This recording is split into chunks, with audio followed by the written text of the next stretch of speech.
Assalamualaikum warahmatullahi wabarakatuh. Perkenalkan, nama saya Erin Dwinta Agustina dengan NPM A1A022074. Baiklah, di sini saya akan menjelaskan materi mengenai teks deskripsi. Tentang teks deskripsi. Teks deskripsi adalah jenis tulisan berfokus pada penjelasan rinci tentang karakteristik, fisik, visual, atau sensori dari suatu objek. Tujuan utama dari teks deskripsi adalah untuk membantu pembaca membentuk gambaran yang jelas dan hidup dalam pikiran mereka tentang objek yang dijelaskan. Baiklah, selanjutnya di sini saya akan menjelaskan tentang ciri-ciri teks deskripsi. Yang pertama ada menggambarkan objek secara rinci, yang kedua ada menggunakan bahasa yang hidup, dan yang ketiga bersifat subjektif, yang keempat tujuan komunikasi, dan yang kelima pola penyusunan, dan yang terakhir penggunaan indera. Kelas selanjutnya ada contoh dari teks deskripsi, silahkan kalian lihat sendiri di atas contohnya mengenai kucing kesayanganku.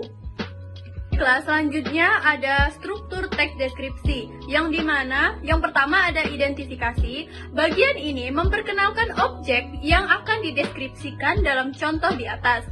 Identifikasi terletak pada kalimat pertama, kucing peliharaan saya bernama Miko. Kalimat ini memperkenalkan objek yang akan dideskripsikan, yaitu kucing bernama Miko. Yang kedua ada deskripsi bagian. Bagian ini menggambarkan bagian-bagian objek secara rinci dalam contoh di atas.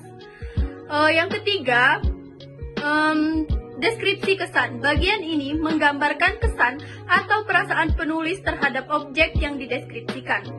Selanjutnya ada analisis teks deskripsi. Dalam teks deskripsi ini, penulis menggunakan bahasa yang hidup dan kaya akan kata-kata yang dapat membangkitkan imajinasi pembaca. Contohnya, penggunaan kata-kata seperti abu-abu muda, seperti awan, biru laut yang jernih, lonceng yang berdering, pelan, dan sahabat terbaik mampu menciptakan gambaran yang jelas dan emosional tentang Miko.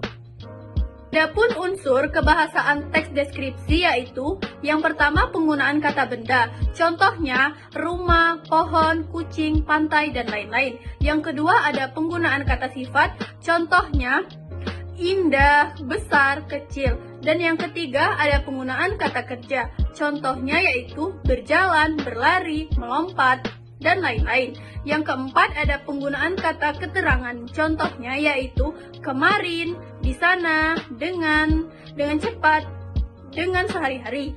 Yang kelima ada penggunaan kalimat deskriptif, contohnya yaitu. Jadi kesimpulan dari teks deskripsi di atas adalah teks yang menggambarkan suatu objek, tempat, atau suasana secara rinci agar pembaca dapat membayangkan dengan jelas.